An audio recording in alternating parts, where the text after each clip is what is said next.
Well, good evening, everyone. Hopefully you can hear us out there. Welcome to our Planning Commission meeting for the night.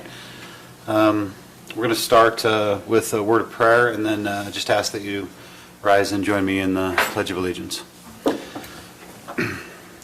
Heavenly Father, we're grateful that you brought us together here. I'm grateful that you look over the affairs of men, that you consider us. And I ask you tonight, as the Planning Commission meets, that you would govern the affairs of men tonight as we discuss public business, and that you would continue to grow us together as a cohesive team that works together for the best interests of the citizens. And we ask your blessing on this great county and on our state and our country. In the name of Jesus Christ we pray. Amen.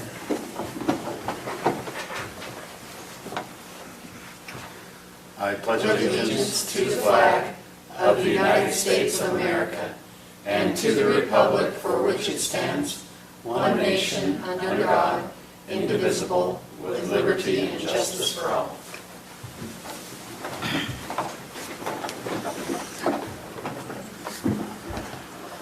Okay, any questions on the agenda? If not, we'll take a motion. I move we approve the agenda. Motion, do we have a second? Second. And a second, all those in favor? Aye. Aye. Any conflicts of interest for anything on the agenda from Planning Commission members? Not for me. Okay, that's a no.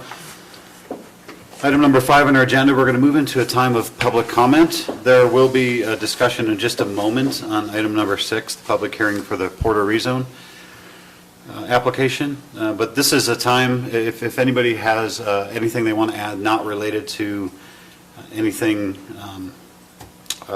related to item number 6, we just ask that you would come up. Now's a great time to come and talk to us about it.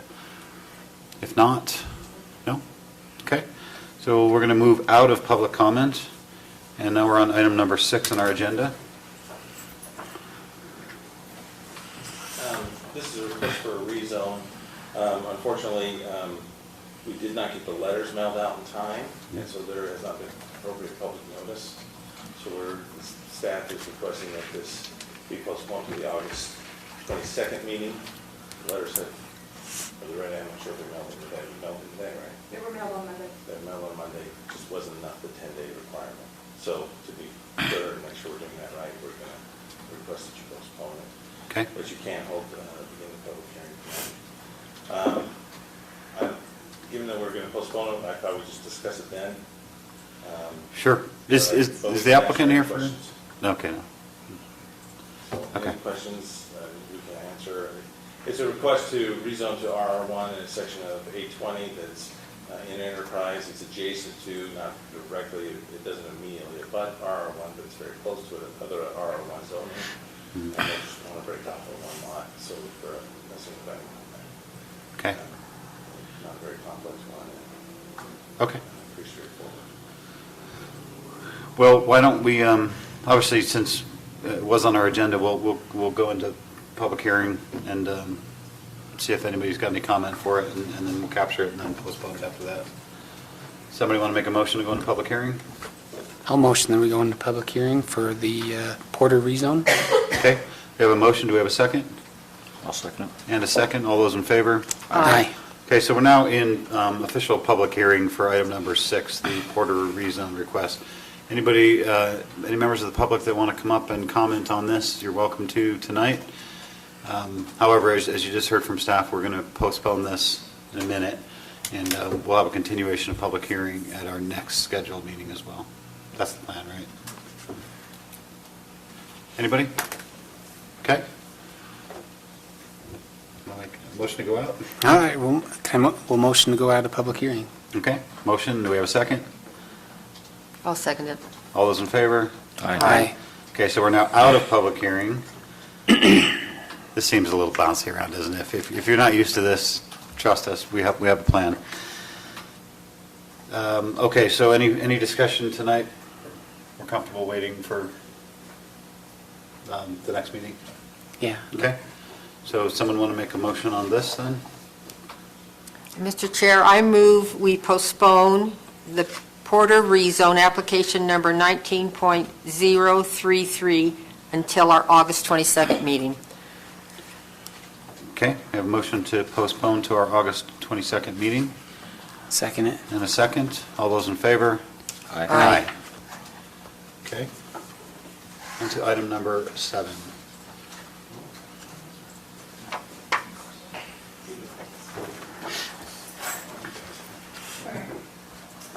So the next item up for your discussion, and this is just a discussion regarding the fence in ordinance, that the county council has requested the planning commission take a look at and draft some amendments to our current fencing ordinance. Back on June 18th, the county council met, and Member Swan had brought up that she wanted to look into doing a fence out ordinance and counseled staff to look at East Summit County's ordinance. Lance did a lot of legwork on this too, and so I took a lot of that information from his memo to the county council, and then I watched the video and listened to this discussion that the council had. Member Swan voiced her opinion. She wants to do a little bit stronger than what East Summit County has done, and that was East Summit County, the way that their ordinance is written is that, as you could see in the staff report, that they require the developer to pay 50% of the installation of a fence for new development. So any new development that comes into East Summit County, the ordinance requires the developer to put in a fence at 50% of the cost, where the rancher or adjacent agricultural landowner installs the other, or pays for the other 50%. Member Swan wanted to go a little more stringent on that and require developers to pay 100% of the installation of a fence. And so basically, that's how this draft was done. I took the current code that we have in section 8637, which is our fencing requirements, and made some of those modifications. But again, it goes back to like how we did the flag lot ordinance. I just pulled from different ordinances from different jurisdictions throughout the state. East Canyon, from what Lance had found, is the only county that we could find that has a fence out ordinance. The state of Utah has gone to the extent that it is a fence in fence in state, but they do allow jurisdictions to make their own ordinance for fencing. So there were concerns from the council by Member Newton and by Member McConnell that related to exaction analysis liability. Those type of issues were raised by the council. Member Newton mentioned maybe only allowing fence out in certain residential zones rather than in the larger A20 zones. A20, R5, R10, for example. And so I kind of took those notes into consideration when I put this together. It is not anything perfect, and I know there's going to be a lot of discussion on it. More than anything, I think these are discussion points. There are legal issues we don't understand, and I think that's why Member McConnell was wanting some kind of exaction analysis to help us understand that a little bit more. Summit County did a legal analysis on fencing, and so that was included in this as well. It gives some really good information, but again, the state code doesn't require fencing out animals, livestock. So with that said, this is for discussion. This is not something that we are sold on, but definition is one thing that Member Kilmer had said, that there needs to be definition on some of these types of things. Agricultural area, I didn't define that. I believe I didn't have time to look that up in our code necessarily, but agricultural area as in regards to adjacent to development, what is that definition? Livestock, I took that from Wasatch County's code. Non-agricultural development, more than anything, they want definitions and want to make sure it's very definitive as to what this code states. And that could get into the kind of fence. I mean, how do you write an ordinance that dictates what kind of livestock fence that a developer is to put in? Who's responsible for that? These are all questions that need to be asked and discussed. So with that, do you have any questions? I know there's a couple left, but that's all. Yes, this is obviously the beginning. I'll go first if you guys don't mind. I think you probably anticipate what question I'm going to ask is what problem are we trying to solve? What problem? So Member Swan's concern is that we have a history, we have a very strong heritage of agriculture in our county. And so she wants to protect that and protect the ranchers that have been ranching these properties for years and years, for 100 years, and to protect their heritage, basically, is essentially what she said. So that's the problem that she's searching for an answer, is to assist some of these ranchers from, help me out here, from the, I don't know exactly, encroachment of that development, or the separation to where people are very aware that this is an agricultural county and you may have animals come across your ground, but this provides an avenue for developers to keep that out of their development. Does that make sense? So she's wanting to protect the ranchers that have been doing this agricultural farming and ranching for years from them taking on the cost of keeping their animals. So is it more specifically new subdivisions? New subdivisions, and that's how I wrote this, was it is strictly new development. It is not, we're not going to, because there are concerns by animal control, sheriff's department, of going too far with this. And so we have to be extremely careful that we're not doing that and that we are keeping it strictly to new development. Now, you can talk about that, whether you want to go further than that or lessen that up. It's really a point of discussion on how much you want to get into this. There are going to be some legal issues that I don't understand exactly. Maybe we need to look up some case law. Maybe we need to research it a little bit more as far as how East Summit County has enforced their ordinance. Obviously developers aren't going to be happy because they have to take on this cost. But I think the example was like Wasatch Peaks and things like that. They have an investment that they are a product they are trying to sell, and So how animals. That's why we talked about putting that into their development agreement. So what I was thinking, so the way it attempted to mitigate it with Wasatch Peaks was to put it in the development agreement. Right. So if a new subdivision application comes through, we have a table of standards that we can apply, is that right? Correct, but it does not include fencing. Right, so rather than an ordinance, can't we have a standard that we can apply to new subdivisions? Wouldn't that be more of a You a could. surgical approach rather than Right, and that's one carpet thing bombing? that the council discussed in their meeting, and how maybe it belongs only in a certain zone, maybe only the residential zones. Maybe that's where new development is going into residential zones that are adjacent to agricultural zones is where this applies. Those are things that you would have to decide where it fits. I guess that's my primary discussion point for the planning commission is when we had this similar discussion with flag lots, and I get nervous with broad strokes. I'm asking, I'll start the discussion by saying maybe this can be just a standard, and if it's a standard that we can reach into and apply for it could be very situational. So if it was a standard and it's a subdivision and it's surrounded by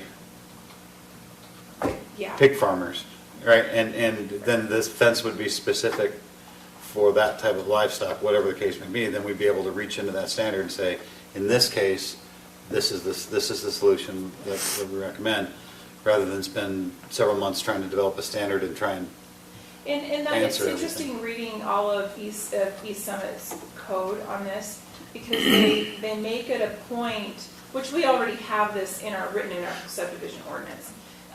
They make it a point, they have lines in there that say, to the sense that the developer is required to ensure that every way possible that people that buy into this development are aware of the agricultural uses around them. And we already have that in our ordinance. It's required to be put on our plats. And so the smells, all those kinds of things. But kind of along with what you're saying, we have mink ranchers, we have fur-bearing types of ag uses and developments that go into that. Maybe that's where you apply this kind of ordinance. By putting in a development agreement, does it allow us to view it as a case-by-case basis? And we could do So- fencing and things different there, or? This would be different than a development agreement. So a development agreement is really only for, for town center.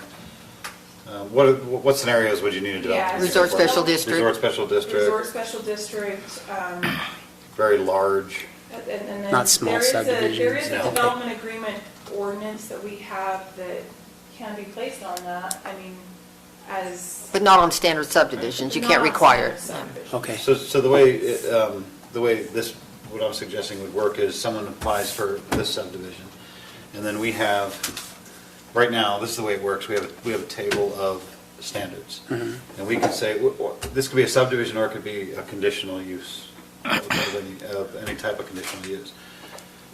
When it comes before the planning commission, we can look at this table of standards and we can say, I want to apply this, and this to this subdivision or this conditional use. Okay. And right now, that table doesn't have any specific standard for agricultural fences necessary to the level that the council is suggesting.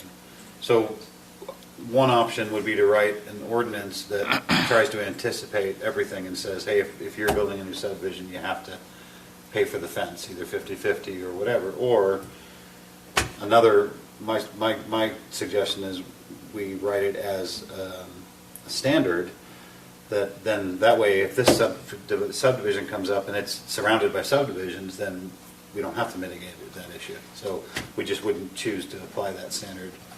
But if it was surrounded by ag land, then we, Okay. and let's say the owners, the surrounding owners came in and they raised concern that, hey, I'm worried that my livestock's going to go and then they're going to make me pay for their fountains or whatever, then we could say, hey, let's choose to apply the standard, right?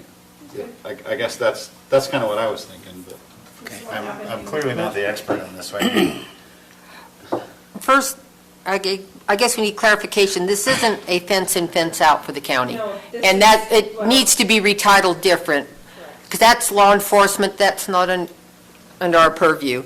This is Livestock fencing regulation. This is for- a around new fence development. Regulation. Livestock fencing standards? And I included this in just our regular fencing ordinance. This would have to, Right. and I think I mentioned that in the staff report, we definitely are gonna wanna look at how our subdivision ordinance is written, because this is where this would be more applicable than in 8637. Right. This is where I started, because we already had information and a fencing ordinance. This isn't necessarily the right place to put it. Maybe it is, as Member Ross had suggested, is going that. I mean, it really is how you want to address it. I know Debbie has some opinions on this. Steve, I don't know about you. I talked to Shane about this yesterday, and his feelings, and he'll be able to voice his voice, let his voice be known on this more, but he says it's going to be very difficult to enforce. And unless we write it very specifically, but then again, you have to be careful of creating loopholes for developers to avoid it. And so, I mean, if you're wanting to enforce something like this, I mean, there's so many different issues that are involved with it. Again, I don't fully understand. So if it's a condition, what kind of loophole? Well, how, this needs to be done when development occurs on Greenbelt, when the ground comes out of Greenbelt because of development, that's when this fencing ordinance should kick in, when you remove the ground from Greenbelt. And I guess the loophole could be is the person remove it from Greenbelt before they develop it, but if ground is coming out of Greenbelt, that's when you have a change of use. The 50% is 50% to build a fence, so if that doesn't get anything, that's already a requirement. And I had just reviewed that because Member Swan had asked for it to be more. Right. More the burden of the developer rather than the rancher. And I understand the exaction, but development is kind of causing an exaction on the rancher with the animals. I explained, I think, to Lance, for example, I'll use Enterprise when Summer Ridge went in. So that used to just be a dry bench in Enterprise. And you had old fences, and you had cattle up on the mountain. Well, the cattle didn't really have a desire to come to the old dry bench for anything. That it wasn't any better for them, so they kind of stayed on the other side of the fence. But soon as that development went in and you had vegetation, they had water they could smell and the vegetation, all of a sudden there was an attractive nuisance, and the cattle were coming down constantly. So the owner of the livestock was constantly having to get the animals out of the development. Plus, those that were living in there wanted to be compensated for the damage that the cows caused. So, maybe that development should have had a fence, a new fence put up, and not require that of the cattle owner to have to put in the new fence to keep his cattle in, where before there wasn't the problem. And the same at the Cottonwoods. We have cattle coming into the Cottonwoods too, because the fence is just an old fence, and when it was adjoining ag uses, there wasn't a problem. But as soon as it changed use to that development and the smell of water and vegetation, we're bringing them in. Is that an accurate description of the problem? Yeah, and there is, there's other issues with that, that go along with that. So, I'm not a lawyer, I don't know how to converse through But this without saying something wrong. So, I would have to look into the exact legal. And we wouldn't take ramifications advice of all either. that. So, there's so many different issues, and the state of Utah, I think, ran into a lot of these issues, and therefore they wrote the code the way that they did, because of a lot of those issues. So, I'm not saying that Member Sessions, I truly understand that. I just don't know what's on the other side.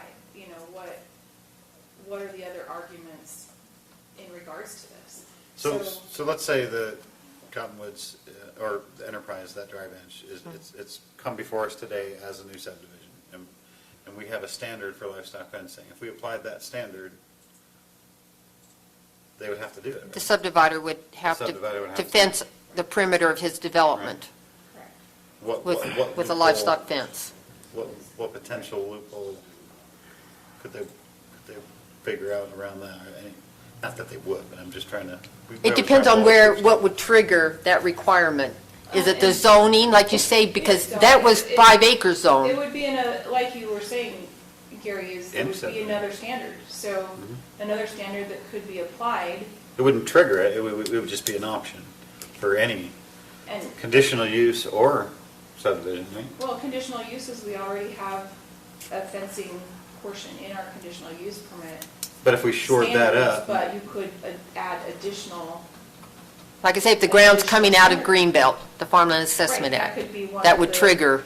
The triggers. That would trigger I'm sure what? there That would it be could- other triggers. A conditional to use? go along with that. No, the fence requirement. And it wouldn't always be a mandatory. It could be something to look at. Like you say, it gets complicated. It does, and again, I don't know all of those.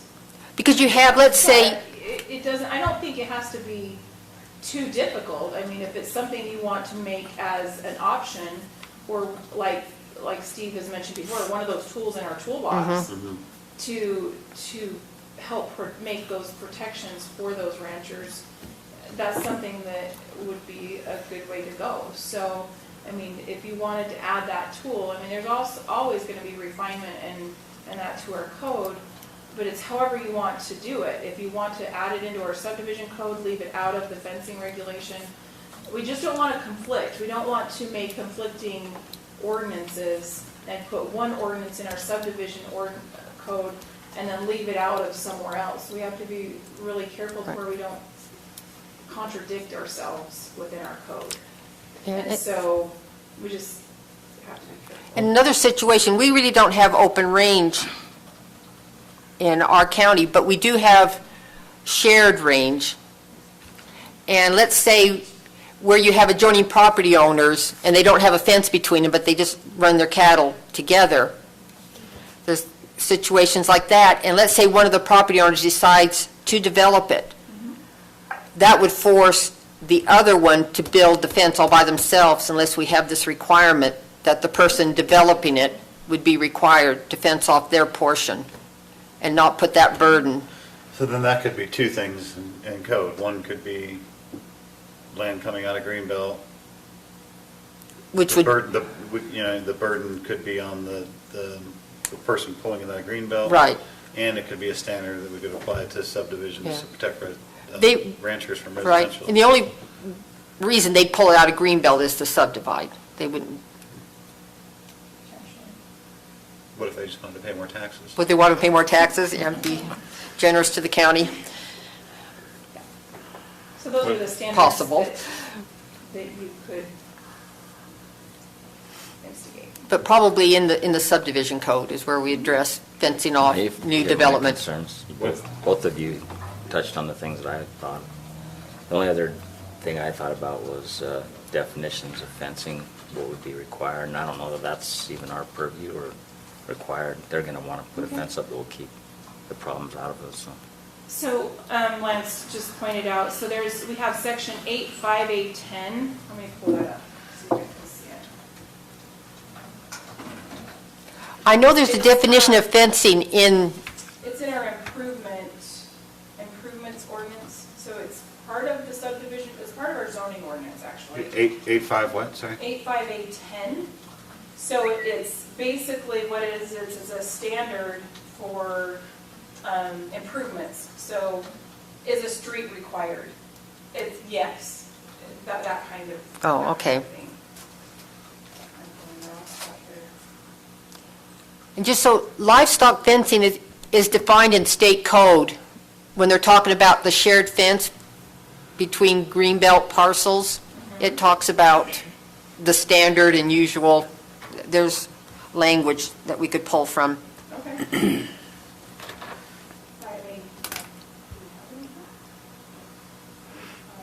Sorry. I was thinking it was just going to be 5. So down here,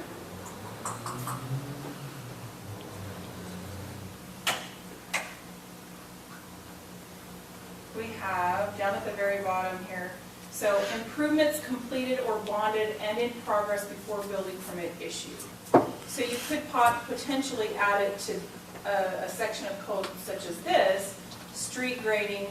There are improvement notes. Improvements are applicable only to subdivisions unless required by a conditional use permit. Street base, construction completed prior to issuance of building permit. Just, Paving, et cetera.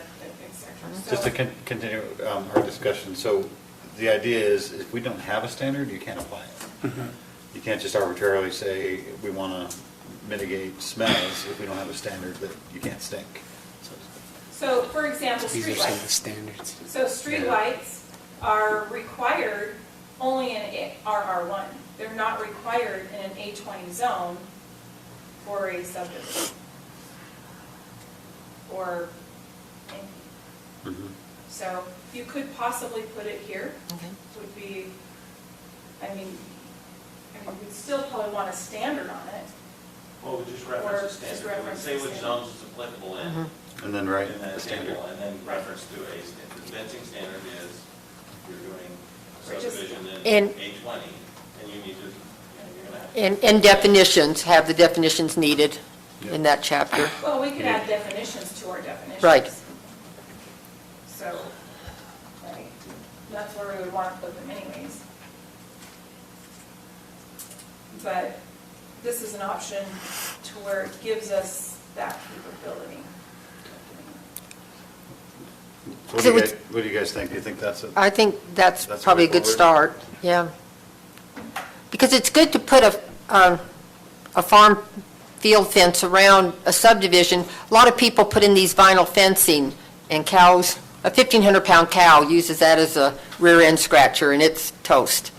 It doesn't take much to punch through it. And then again, the rancher's in charge of having to fix the fence. So probably be good to have a perimeter fence, and then they can put whatever fences they want on the inside.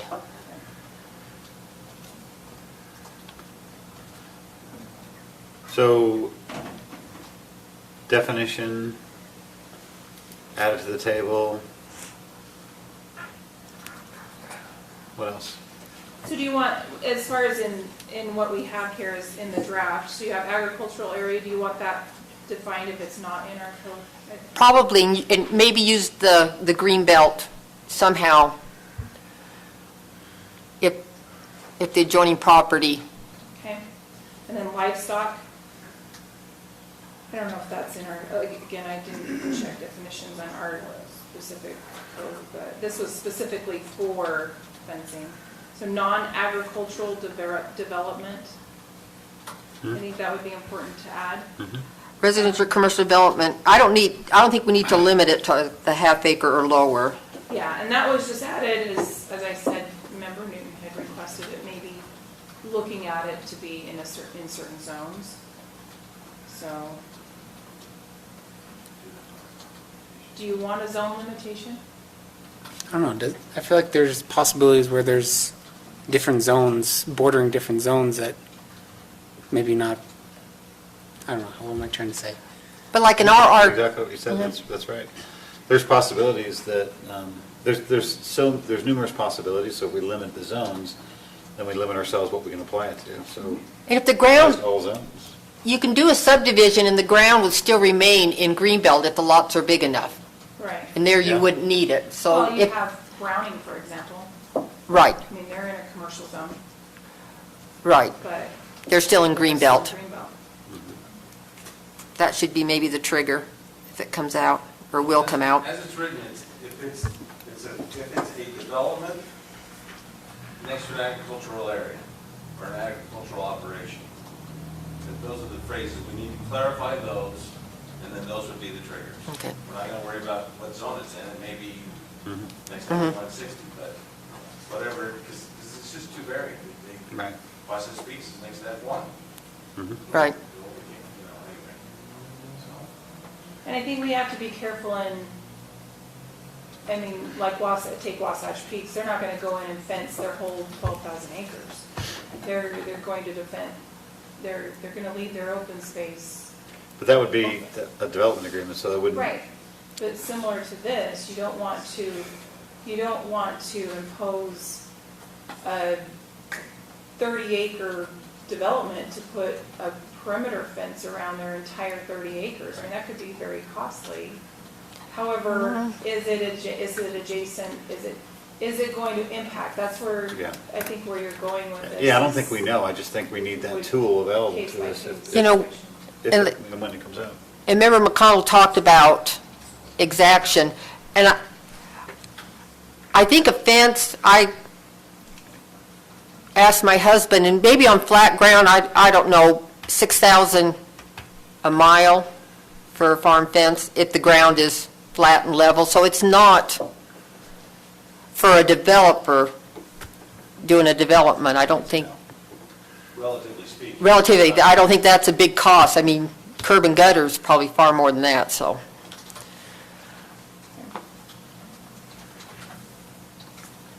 Okay? So that's the direction. Go in that direction, bring it back, more discussion. Yeah. Yep. I think we can work with this and bring back something a little bit more fine-tuned. Okay? We'll we're going to bring back a draft of the ordinance. Okay. But what I think was, we're just going to go with it, and we'll draft what we've heard here, and we've talked about it at council, and we're going to advertise for a public hearing and go forward. Since we may have some people in the issues that we're discussing, do you want to open it up and get some public comments if somebody has? Yeah, I'm happy to do that. I was hoping that people would come up in the beginning when we had public comment, but certainly you're welcome to come up if you guys have got some input for us. Just ask that for the recorded record, if you could come up here and talk. Yeah, if anybody wants to come up, yeah, come on up. For the record, if you just state your name so we know. So we'll maybe talk to staff later. Yeah. No, that's fine, we have time. I think discussion would be good. Yeah. So Brandon Peterson, I'm the one that actually contacted Councilman Swan, Okay. Councilmember Swan. Well, then we certainly want to hear your input. Yes. So, when I talked to her, we talked about tying it to, like, let's say, what brought this up was Wasatch Beach Ranch, because it affects me. And many other people here. Now, it is not technically open range from what I found, but it has been ran as open range for hundreds of years there. There's no strict grazing association. Everybody, we run our cows, Turners run their cows, they go wherever they go on each other's property. Everybody gets along, it's great. But now we have a development coming in, and we're concerned about, what you're talking about. They're gonna put nice homes, fancy landscaping. Now, if our cattle cut across our lawns, I think it's happened in the peaks to the ridges development. Cattle got out, went across the lawns, and I get it, people get upset. But we're trying to protect those that have been there Sure. for hundreds of years running Oh, the yeah, yeah. same stuff. Absolutely. So we talked, what my suggestion was, and when I talked to Councilmember McConnell, was tie it to zoning, because all that up there is like F1, MU 160, and split it where, like the F1 zoning and MU 160 zoning was an open range area, which would be fenced out, being the development would have to fence out the livestock. Right. And then leave the rest of the county as is, fence in. So if the beginning of this problem was Wasatch Peaks, we addressed that in the development agreement specifically for that. Well, and I did not know, I didn't know what was going on with them at the time. I just had concerns. I mean, in hindsight, I just want to make sure we're not trying to do something too broad that, and then, if the problem was just that, I think we fixed that with the development agreement language speaks to that protects Right. livestock. But Protect what you guys. happens if, so let's say let's say that Wasatch Peaks Ranch, since we were talking about, they have open space up there, they don't pull that. Where is the defining line of when they pull it out of Greenbelt and when they keep it in Greenbelt? And what areas, you know what I mean? Is it tied to their open space? I guess I don't understand. So, Because let's say they leave their open space in Greenbelt, Sure. and they pull their subdivision out, yeah, I was hoping we didn't have to talk about Wasatch Peaks tonight, but Yeah. We're done with that. That's how Right. they're proposing to do it. They're not going to fence And their that's whole great. 12,000 acres. that helps us all. They're just going to Fence their development. Their development. They're right, bubbles. they're going to protect themselves from any Right. livestock getting on And there. and Brandon, this isn't a fence in, fence out. You might have missed the beginning for the county. This is just regarding And subdivisions. I think it got misconstrued, because when I asked about this, I never meant for it to be countywide. So this is just about development. Let's figure out how to protect, And that's a really important point. Yeah. We needed to know that. and I was going crazy back here. So, no, that's okay, and especially when it's nice and calm like this, and we need to be able to solve these problems. This is the really kind of actual fun, creative stuff that we do. But having said that, even though it's addressed in the development agreement, that specific problem, I still think it's worth looking at because we've had other issues. And as long as we've got it on our agenda to discuss, I think that we should have at least a tool to be able to fix this in the future if another Cottonwoods or something like that comes along and we run into the same problem. So I think it's it's no longer really about just that, because we fixed your original concern with Wasatch Peaks Right. Development Agreement. But now it's still like, hey, what if? Can't we But- beef this thing up? to Yeah, make it affects Jeff Jones, it runs up by his kid, it affects any rancher in this county. Right, but only for new development, we can't go back. Right. Like, we can't do we can't do anything with the ridges. My only other question is, does the ordinance add teeth to a standard? I think they're both the same. So you don't need a specific ordinance to say everybody's got to do this. A standard has just as much, it's a requirement that you apply to, hey. But the standard will be in our land Yeah, use it'll be in the management land code. use. It'll be part of the It'll be part of ordinance. the ordinance. It's just another tool we can grab and say, okay, these are the conditions that we approve this subdivision for, whatever. The ordinance is the standard. It's Yes, One and the yes. same? Yeah. Yeah. Okay. Yeah. There's maybe a No, the, internal office policy or something, interpretation, but we're writing this to set the Right. standard, the county code, ordinance, whatever word you want to use.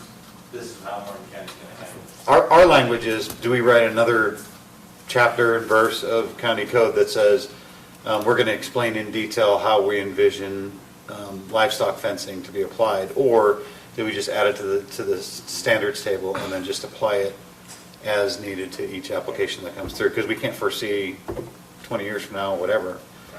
That's all we're saying is, and it may have started with your question, which is a great question, and we may have addressed it with the development agreement with Wasatch Peaks, but we still have this kind of question mark moving forward. Hey, let's fix it. Any opportunity we got to kind of shore up our code along the way, that's where we're at now. And the definitions that, Down this whole thing, that's where I got all my information from, the Eastern Summit County Code, and I read that thing backwards and frontwards. And they may have livestock fencing definition in there saying it needs to be And that's 5-strand what- barbed wire, blah, blah, blah. they do have that, they do And have that so, information. just to recommend. And that's Yeah. what we'll work on to get to something similar to that, however the planning commission directs. You get, how many questions for me? No, what do you think about what we're saying? I think it's, the end goal is the same. I Right. think if this is the avenue that works, so that's. It's an and thing, not an or thing. You know, it's, hey, we fixed, well, our recommendations for the pending development agreement for Wasatch Peaks, our recommendations, I think, fixes your solution, or fixes your problem, rather. But then we got these other potential things that might happen in the future as it develops. So that's what we're just trying to hit that. Okay, thank you. Thank you. Anybody else want to comment? Yeah. I was just gonna, I developed the ridges and I just put the fence in because I didn't want the cows in my place. You know, and I didn't ask, anybody to do anything, I just did it. Yeah. And I can see where the Turners have property, the Morgans, Dave Wright, everybody up there. If there's not a fence and the development needs a fence, it's kind of it would be their responsibility, I would think. Yeah. I hate passing everything on the developer because that's what I do. But when you need something, and it's your responsibility, you ought to do it. If you're going to do something that's going to benefit both parties, if I lived right up against Turner's and said, it would be best if we had a fence there or against Mike Morgan, hey, would you help me with the cost? So I think there's something needs to be done. There's some thinking to go into it, so. But the ridges, I did it just because I didn't want cows in there. And that's good, but we can't, certainly we can't rely on the future and everybody doing the right thing. Right. So. Cool.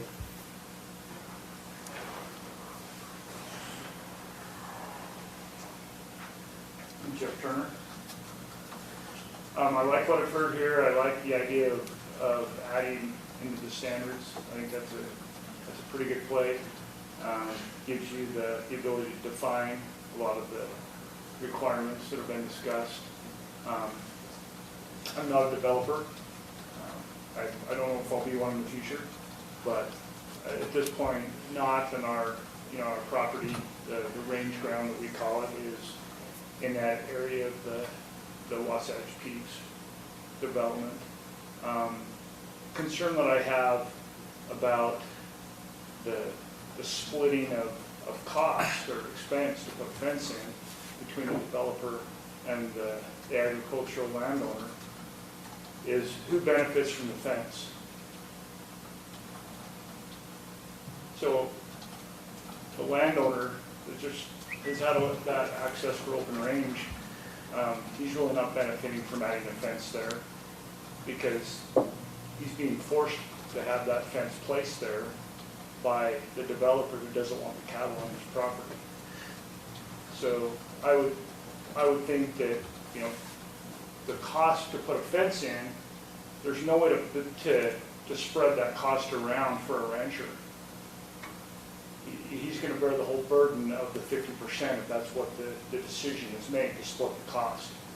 The developer can split the cost amongst all the owners that are moving into that development. So he'll take those costs, it'll be like curb and gutter and sewer and all the utilities. He'll take his bulk number, he'll divide it up into pieces, and this is how it breaks down per lot, or however he wants to do it. But the rancher isn't going to be able to do that because he'll bear the full burden and can't, that comes out of his pocket, and there's no way to transfer that cost to anybody else to help offset. Does that make sense? Mm-hmm. So I think that's something that needs to be considered. So you're saying the developer needs to bear that burden?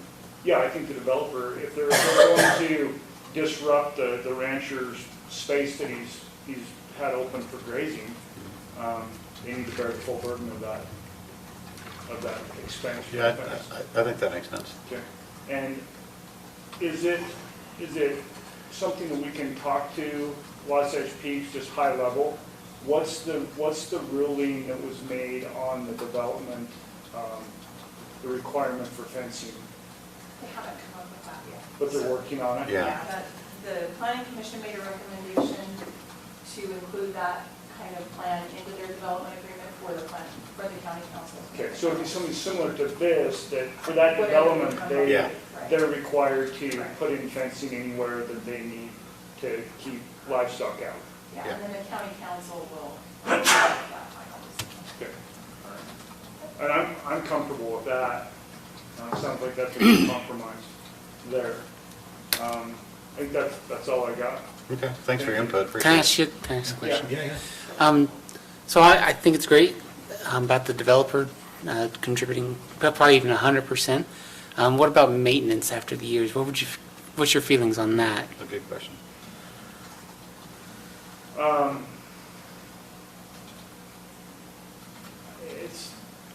It's ownership. Yeah. Ownership of that fence. Who puts it in owns it. And they're responsible for maintaining it. Okay. I think it defaults back to the fence-in ordinance after the fence is in. The state of Utah, we're a fence-in state. So I think So there's state ordinance that already covers it. So that you're required to fence in your animals. Once the fence is in, I think this address who builds the fence. and then who bears that initial burden? Burden. But I'm not sure we can control Because right that now you after can't, that, because the state already has that kind Sure. of high level. there's no requirement now in the state of who maintains fences between adjoining property owners. The regulations on some of that Could be- is it if your animal. becomes a civil is matter, destroyed Yeah, on somebody civil else's matter. property, The owner of that animal is still responsible for. The repair of the the fence. repair of the fence. Okay. So that, I think that's still, I don't know where that's, I read that somewhere. I think it was in our animal control ordinance. And we're not touching that. Yeah, we're not dealing with, we're not changing the fence in. Okay, so project that out 20 years. What's the life cycle of the fence? A lot of variables, but. There is, and so 20 years down the road, what if that entire fence is compromised to the point just through wear and age and animal use, that now that fence needs to be replaced? Now the burden of that falls on who? that's where this becomes more complicated. Yeah, I don't know, currently, I'm just guessing, none of us are experts on this, but I'm guessing it's a civil matter at that point, right? What we're trying to address is the requirement to build something. Fence off To bear development. the burden of that cost for, as a condition of that development. And I think like anything else, right now, it just becomes a civil matter of the state. And that I don't know that we brings can control it, I guess is what I'm saying. I don't know we can, as a government, we have the, Right. to legislate that kind of stuff. But you see my point? Oh, yeah. Because now it could be that 20 years down the road, Yeah. now is it the rancher's responsibility to replace that fence? So now they're bearing the burden, whether it was deferred, delayed, they still are going to wind up bearing the burden of that fence. And But they that- didn't want the building to be there in the first place. But you're asking that we change the county to become fence out. You're saying you now have to fence my animals out, I don't have to Is that fence them what I'm in. saying? That's what it kind of sounds like, so, and we don't want to get into changing, It's a good discussion. it is but- real good discussion. No, I'm not Yeah. saying change the ordinance. I'm just throwing out scenarios Sure. where that, you brought up a point, Yeah, and I'm. Well, fences wear out, I project know. that out, for the future, and but right now, the state is Fen- Default fence in. default fence in state, so, and I guess you said earlier, we could draft an There's actually ordinance. case law on that, and that is in your packet. The legal analysis that Summit County did, and they quote state law on that. But there was there is case law on that governs a lot of that. And so that's one thing we have to be extremely careful for. I think the biggest thing from East Summit County's ordinance was that future buyers beware, basically. And that is something that we do have a small provision of that. I think we all have that big misnomer Yeah, in our community with the asphalt plant, for example. We can put that on a plat all we want, but 20 years from now, there may be completely different people that live there that don't understand that use. And so how, as a county, do we require developers to notify someone that's going to buy a house 20, 30, 50 years from now that this use is in place, or this fence is in place for this reason? So those are things, the problems that we have to look at and address while we're writing this ordinance. So. good input, though. And Yep. Our objective here, our deliverable to the county is some kind of a draft ordinance, and the next step is that we draft that, we get it before the public for the public to look at in a public hearing, and then we make a recommendation, and then the county council is the legislative body that would say, yeah, we like this, but we don't like this, and they would have to, our county attorney would have to look at that and do all that, but, and it makes it a lot easier with your input, so thanks for, first of all, for coming out, because it's normally Yeah, crickets. And we'll use that in writing the ordinance, but that information. Yeah. But also, we have a packet, if you wanted to look at that information that Summit County had put together for the legal actions and case law that they had used to do their analysis. So that might help you understand a little bit of whose responsibility as far as the state and the legality of those issues. Anybody else?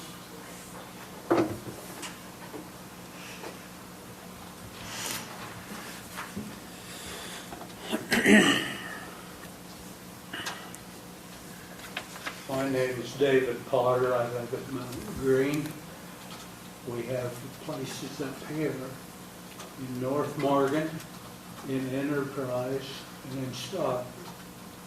My brother and I own a company called Potter Ranches LLC. Most of it is in Idaho.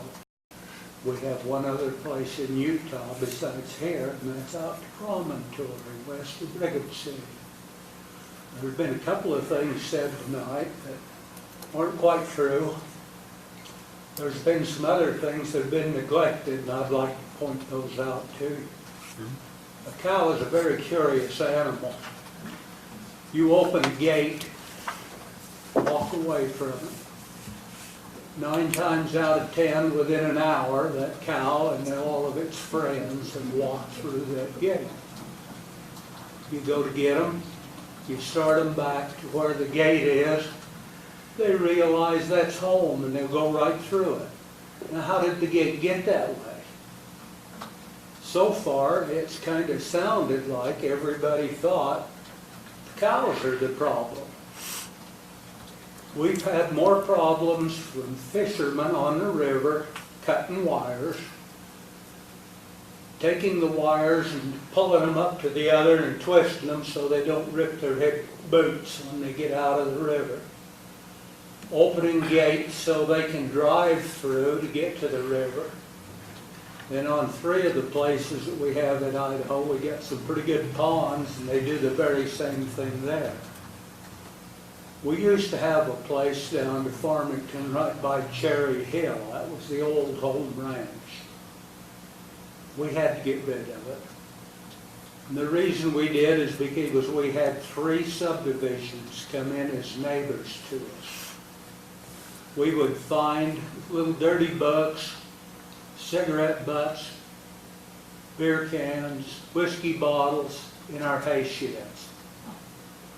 We'd have the corral gates opened up and they'd go in there and try and ride a cow or something. We've had a lot of problem with that. And so far this proposal has not addressed any of those issues, and I would like to see those addressed before it's resolved. As far as maintenance, we've got just a little over 16,000 acres in Idaho. They are the only state I know of in the whole union that has a maintenance ordinance on fences and so on. And it's a simple one. It works. And there's no question who does what. If I was fencing from point A to point B, there could be some resolve as to who's going to do that to start with. And that could be settled between neighbors, as it often is, very easily. But when it comes to the maintenance, 10, 20, 30, 40, 50 years down the line, who's going to take care of it? Yeah, they're new people. The state law up there says you come at point A and you stand on the side of the fence where the wires are.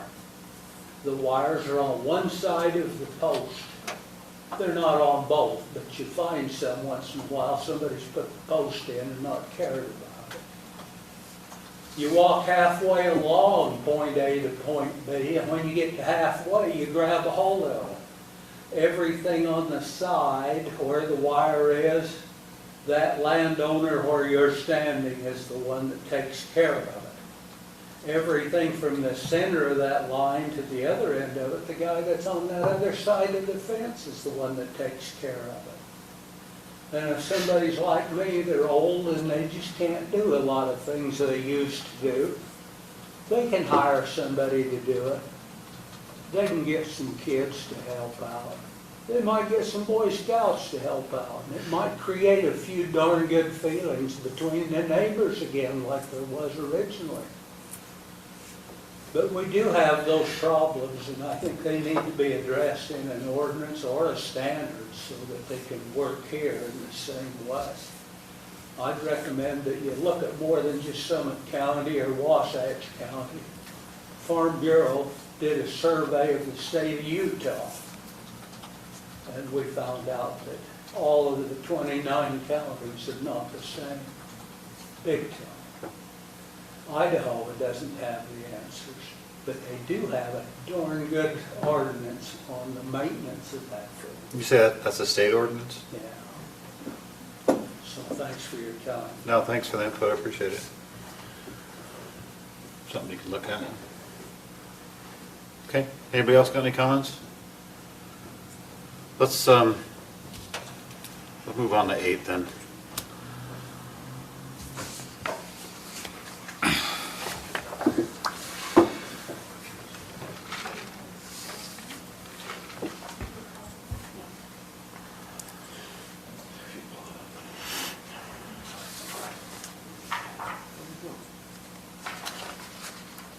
this item is just similar to our last discussion, some concern. We drafted the town center ordinance last year, and it's been in place. We actually now have property zoned town center, so we're really making progress. One of the issues If you is build it, that- they will come. Yeah. If you zone it, they will apply. One of the issues is just a little clarity on what is mixed use. Right. The town center ordinance allows for a mixed-use development. I think that the general plan is quite clear as to what it requires.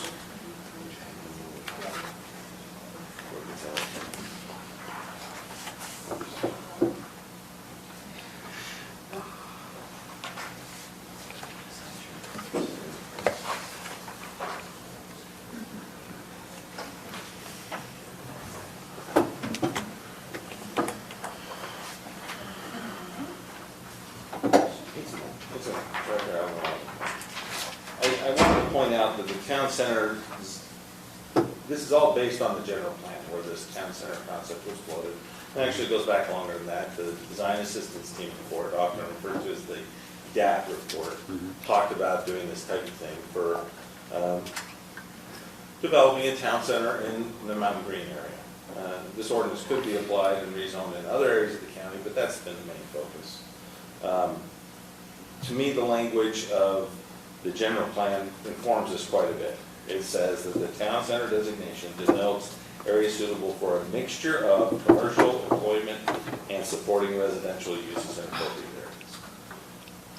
We'd like to make sure that that's clear to everybody, because my perception isn't necessarily always the right one. And so that's why we've just proposed that adding that definition of mixed-use development, that it is a development that includes residential and non-residential uses on the same site.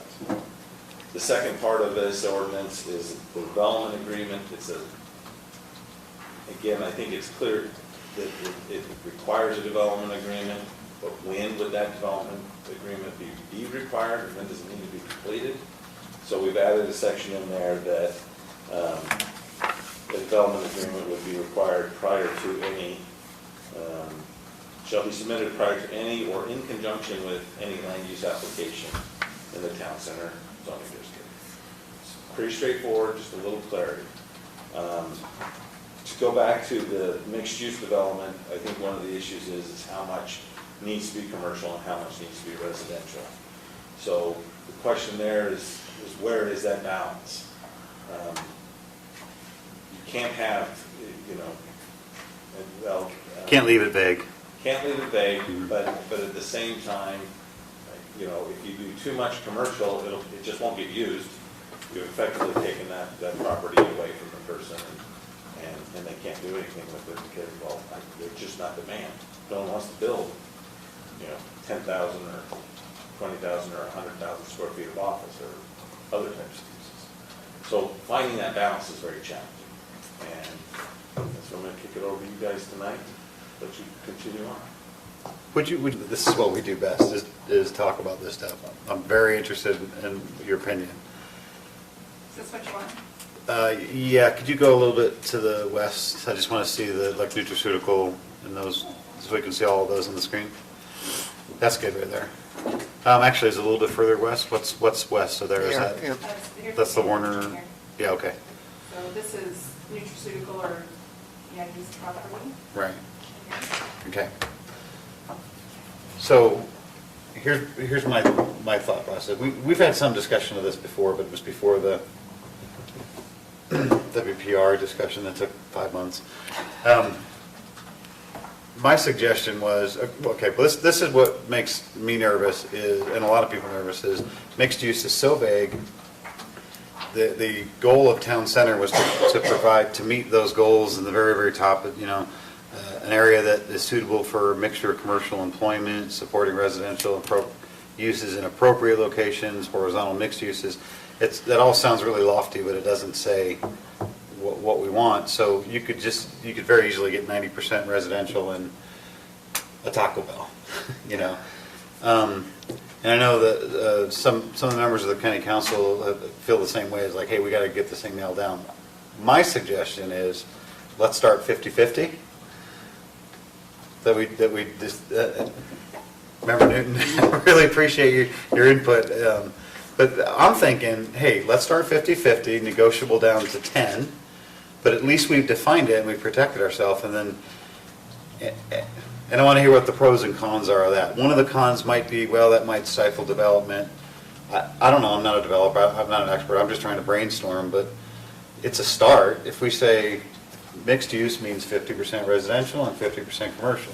Well, what if nutraceutical and the commercial highway that's to the west of the light manufacturing there, what if they develop first?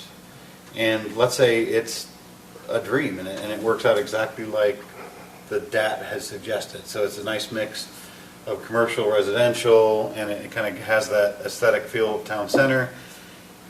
And then maybe we don't care about the brown area that's been rezoned town center or the stuff up by the school. Maybe we don't care if that's 90% residential at that point because the commercial base has already been brought in. But if we don't start somewhere, then we only got one shot at this, right? At planning this. So, you know, that's my suggestion is let's be bold and let's say it's 50/50. It's already mandatory that it goes into development agreement for anything in town center zone. So you're gonna open up the negotiating table.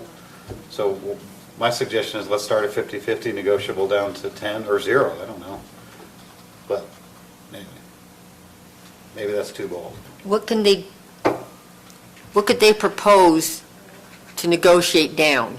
I mean, what would we require? Since we don't negotiate or Well- take legal advice, we would just ask the county council, say, hey, well, I mean, we would just make our recommendations on land use and say, we think that this is too much or too little. And then I think that at that point, it would depend on really the CH and LN. What happens It there? really depends on what happens there. So let's say nothing happens there and then town center comes in first, then we want as much commercial as we can because we don't know what the future's gonna hold for the rest of it. But that's it, there's no more land after that. The stuff the town center stuff that's south of Old Highway is already locked into a development agreement. We're not gonna get the commercial that Mountain Green needs from there. But right now, those commercial zones, they're all commercial. There's really not residential, so They're mixed use. no, Commercial highway is.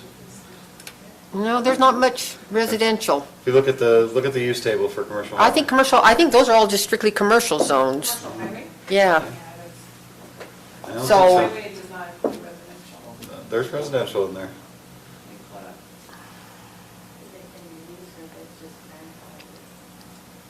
And nutraceutical was light manufacturing, that's all commercial.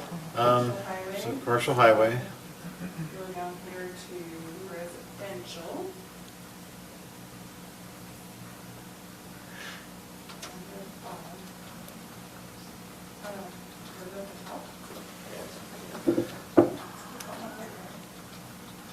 What are you in against C, 85C? So residential, there's not, it's residential units as a part of mixed-use development is not there. Residential care facilities, park, or vehicle parks, recreational vehicle park. There was there some of those ones?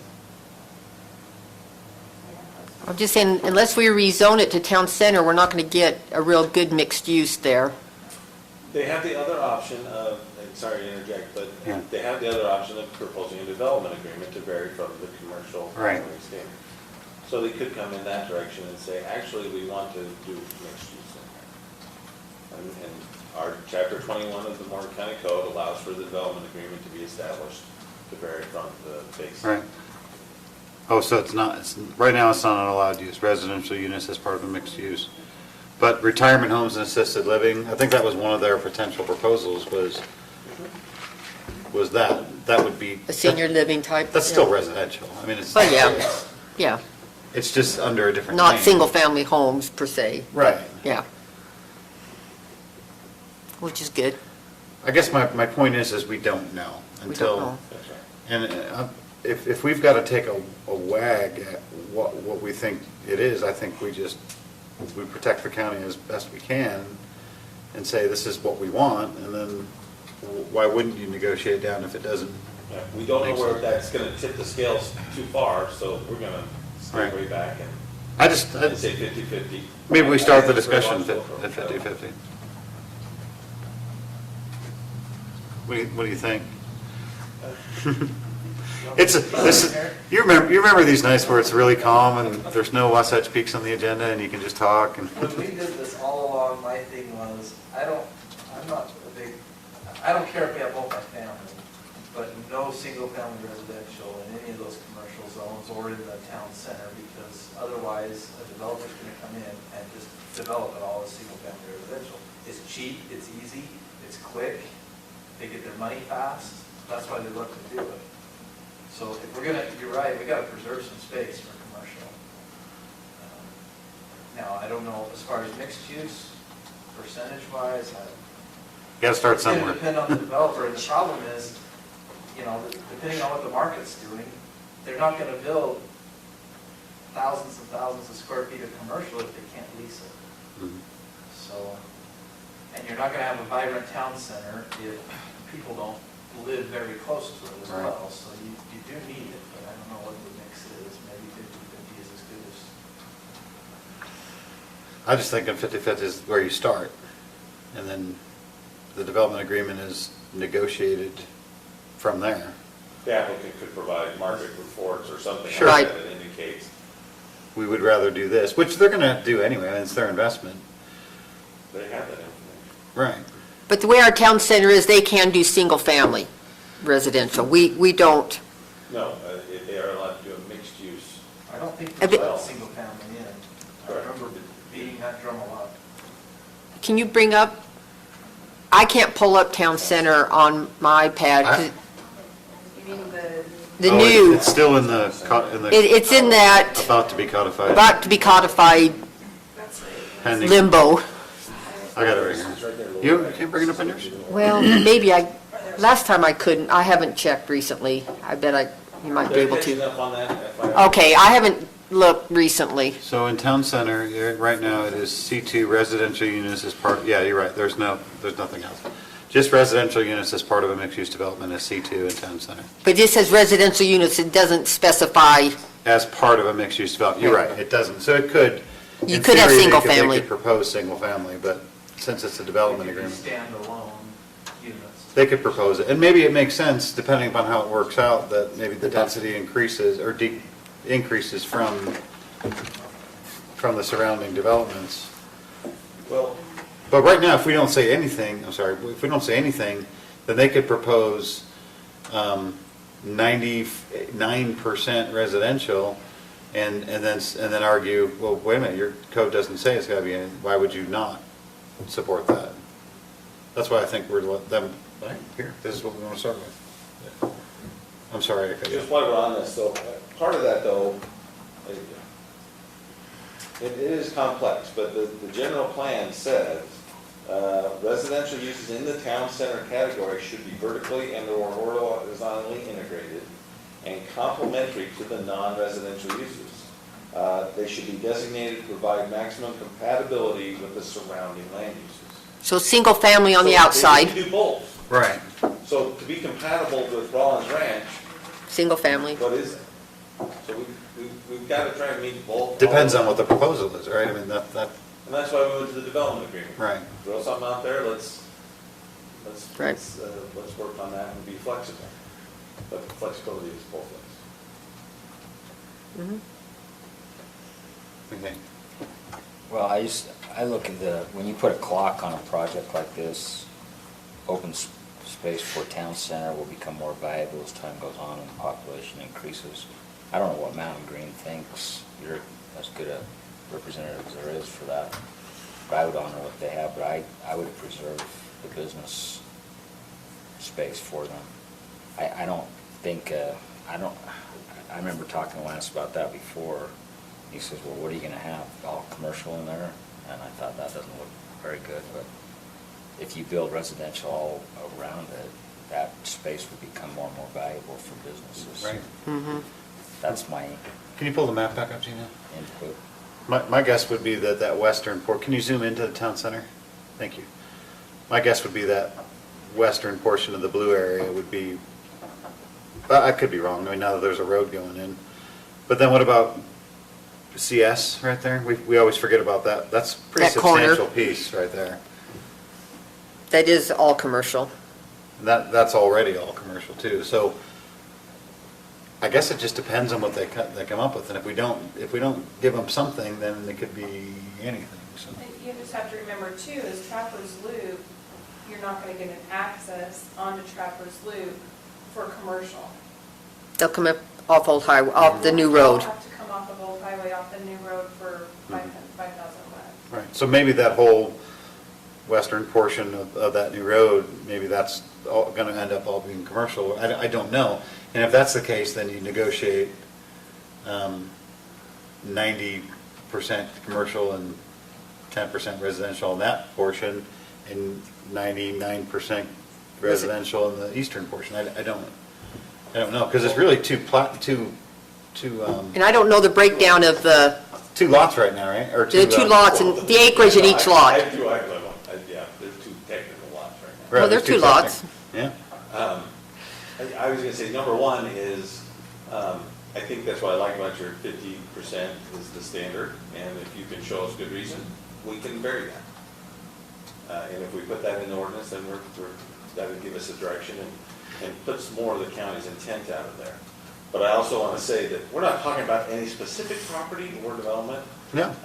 We're talking general principles, so Yeah, we don't talking have, about this one right now, but it's, well, we're talking about that because it's zone town center, that's the only, Yeah. right? That's the only reason I'm talking about it. okay. Yeah. And I don't know anything else about it, so, let's say someone had two parcels, and you're saying they want more, we start 50/50 on both those parcels, and they say, well, we'd prefer more residential on this parcel because it abuts single-family home. We say, okay, but then more commercial Yeah. on your other. Yeah. it's probably good that I Negotiate. don't know anything. Because I'm just talking general, high-level principles, like, I think. Yep. Good. Dustin, Hey. Sure. you wanna buy a house in there? No.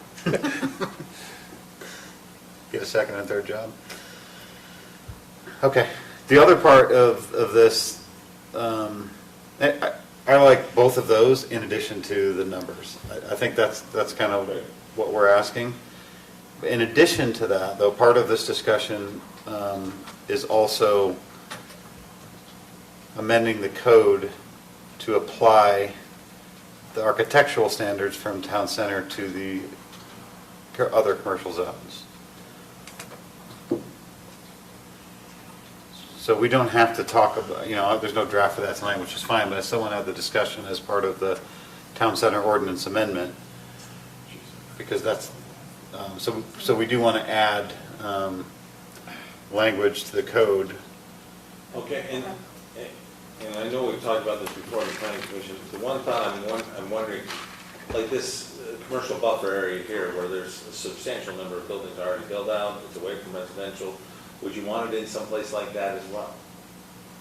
That's, yes, certainly along the highway and down here and adjacent to residential, but do you want are there areas where you would see that, well, we don't need to have that high of architectural standard?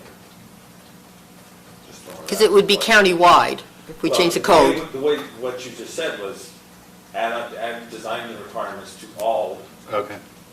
So do we want to narrow it down to Sorry, I thought CHLM and CS?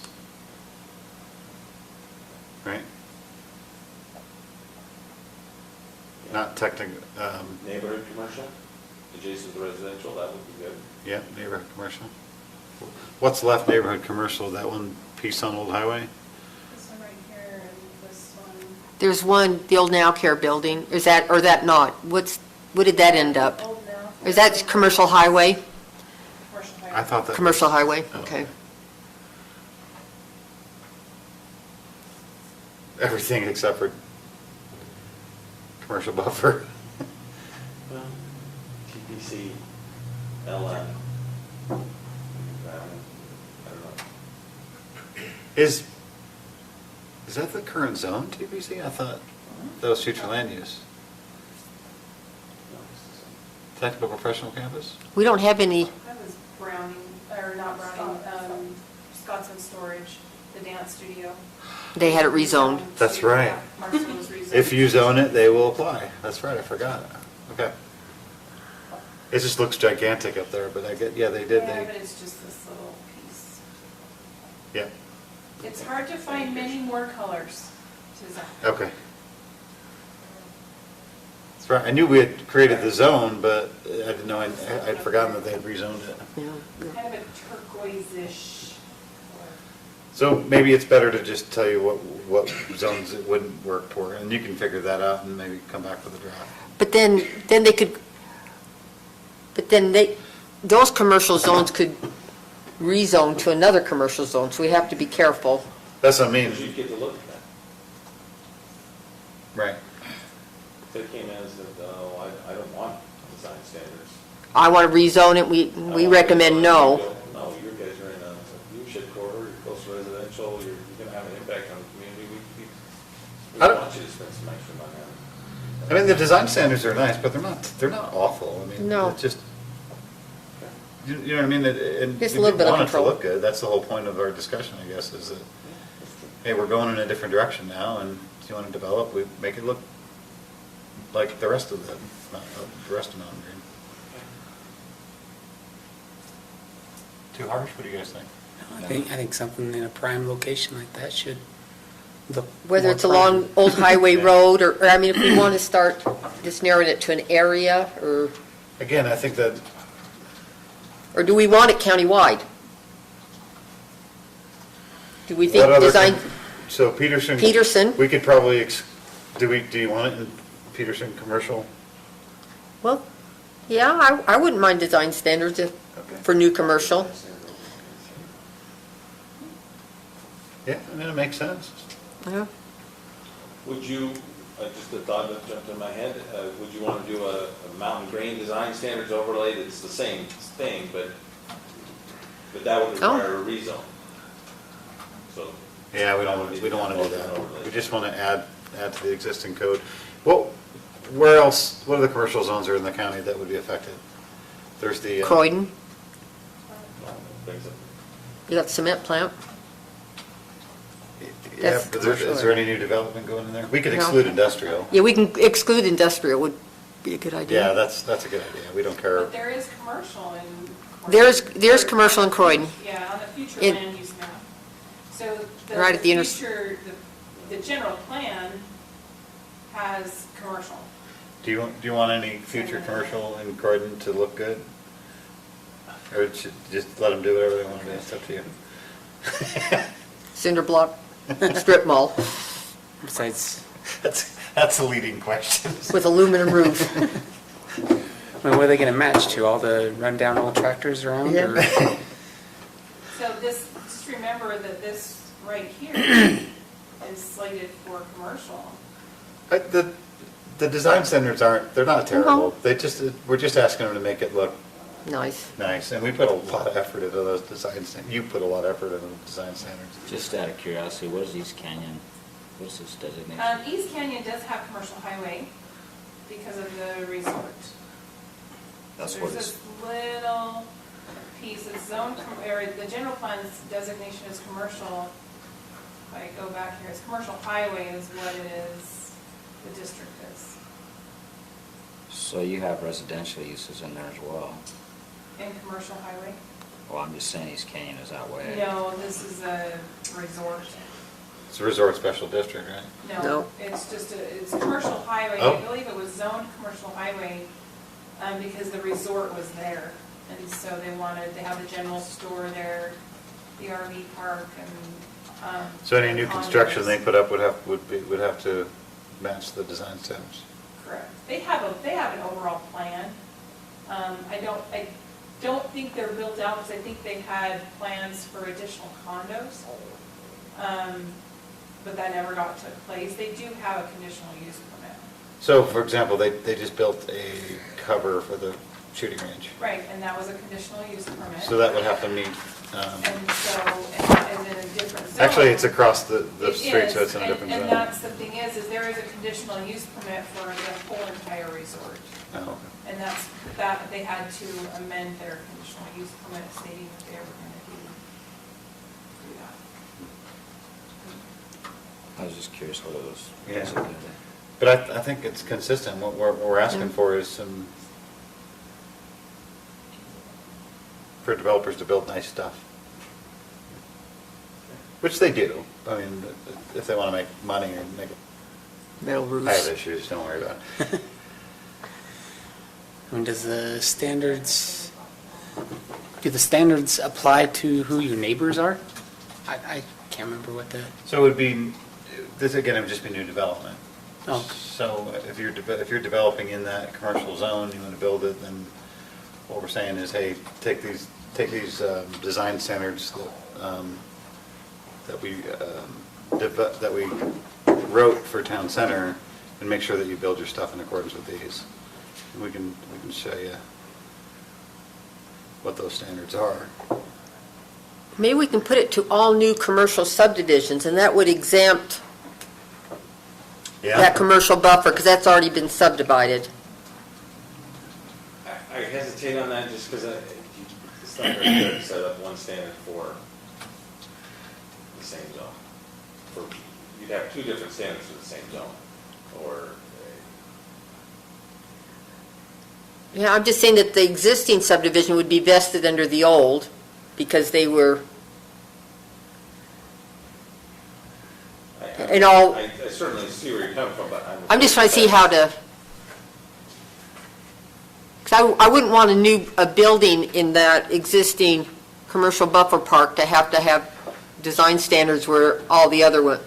So maybe we need to be more specific and just say architectural standards too, because Okay. Rather than the roads and, yeah, we certainly don't want to get into the math of, what are those turnarounds called again? yes. Remember the math of Christie, the the, math of of the cosecant routing and, of- What? well, the connectivities. yes. There you go. So just the architectural standards. Yeah, not the connectivity standards. Or, well, just the architectural standards. That really shortens it up, and it basically just says, use nice colors, don't make it look like the ghetto.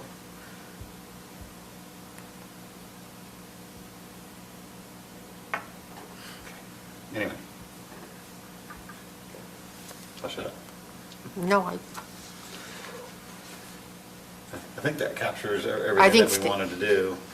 as long as staff understands what, Direction, and, I think we've heard you, and Okay? we'll try and come back with a draft that's, we feel confident about, so. All right, thank you for that.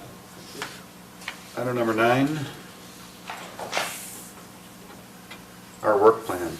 Man, I'm excited that we can get to this and get away from lengthy applications and start planning.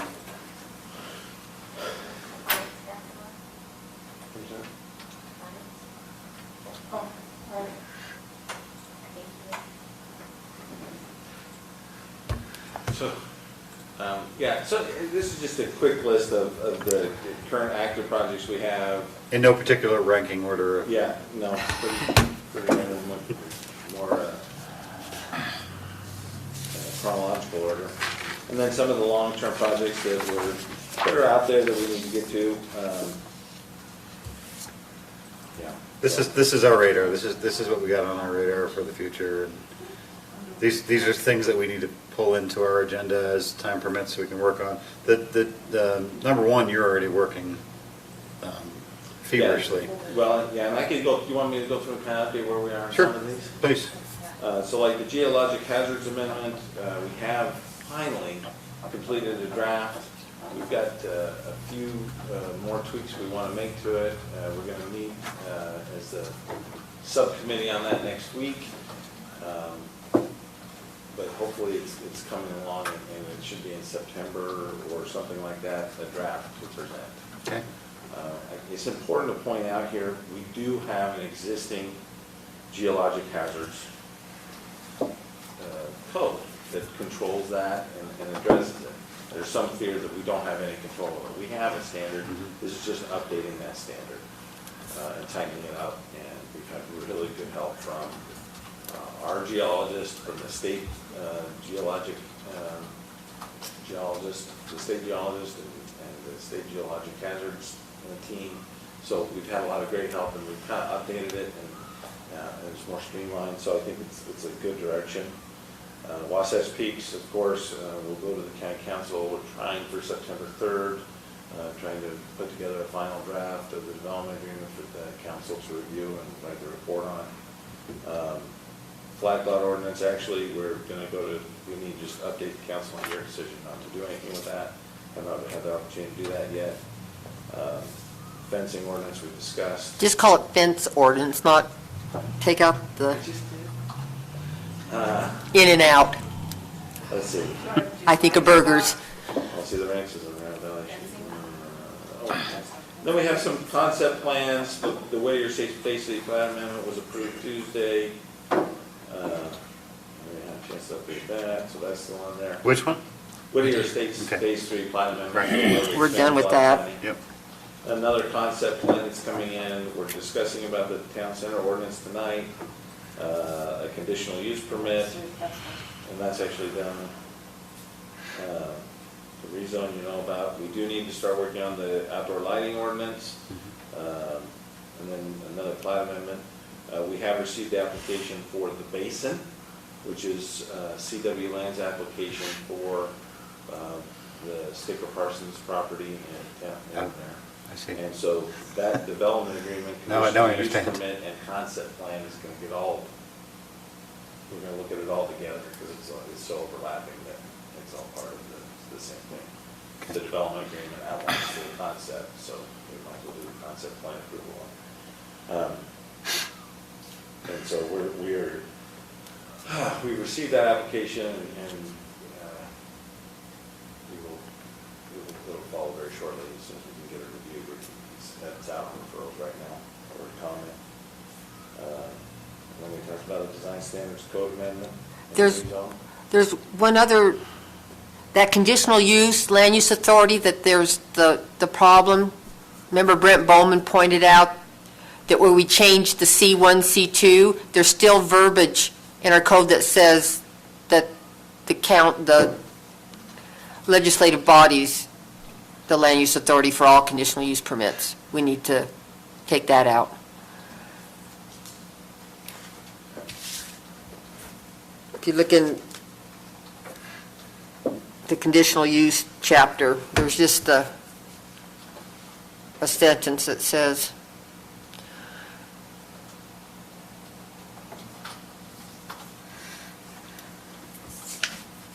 when we did the C1, C2, C3, we didn't notice that sentence in there. As you guys, as I've said before, anyway, we keep a running list of little tweaks that we can make to the code. Fit them in where we can. Earlier this week, we allow auto salvage in the CB zone, but we don't allow auto sales. I thought, well, we kind of missed that one, and I was here for that. It seems like we're allowing the more intensive use. Right. But there it is. So, and that's why we do have that commercial design standards code amendment and re-review. Of the uses and stuff. We need to go look Right. at the table with a fresh set of eyes. We've done a lot of work, and I mean, there's always room for improvement. So. Okay. No, that's a good look. This is a really good product to have every so often in front of us, so we know what we're crossing off the list. I feel like we've accomplished something just looking at this list. Well, I looked at the previous list we had, and there was a lot of stuff I just believe, I got this done. Yeah, pretty cool. It is good. And, you know, it's like, oh, it's only 15 items. It is not only 15 items. No. I mean, I know the list is 15 long, but some of these are, this will take the next 3 weeks. This will take with budget coming up, are you going to ask for money for the general plan update? Yes, I am. Okay. I see that on the long term. Okay. Any questions on the work plan? No, not for me. Okay. Thank you, that's really good. I That was just a quick list. so- really helps me clarify what we're working, what we still need to work on. We do get lost in the weeds a lot of times, but working through applications, and we forget that we're not here just for that. We are here to plan with you. Okay, any other business or staff questions? Number 10? I think we just kind of gave a good update, so. Okay, any questions? If you want a good training, I don't know if it's too late to register for that. There is a free UN conference talking about building sustainable and something communities. I'll send the link out for that, but it's down in Salt Lake, it's free to anybody that wants to go. And there will be some good discussions there, so. When is that, Gina? It's on, it's a 3-day conference, it's August 26th,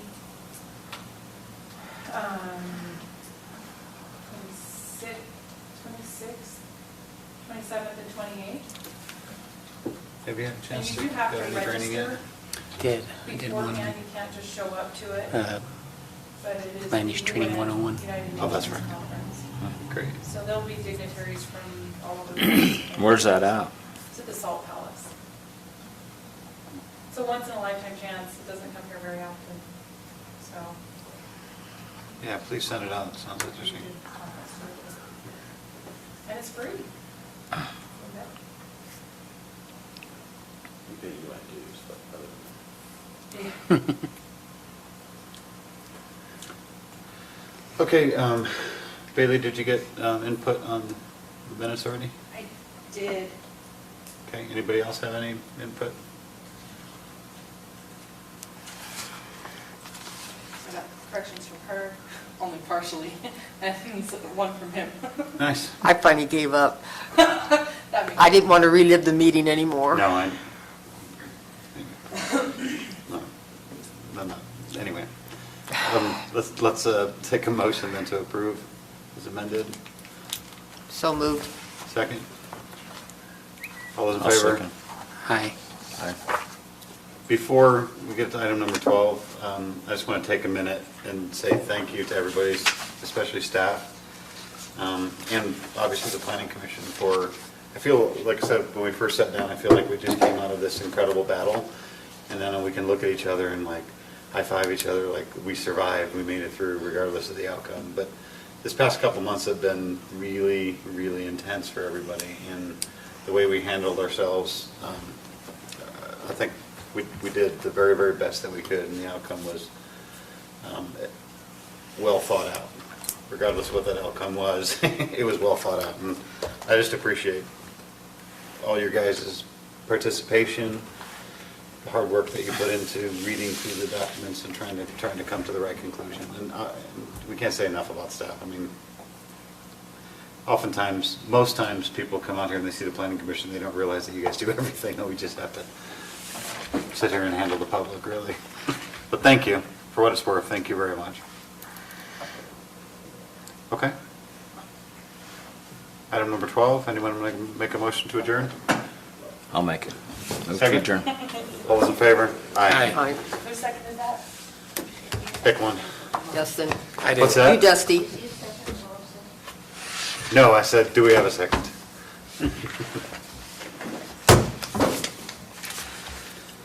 Wow, this feels like we're cheating. But I'm okay with it. Makes it nice.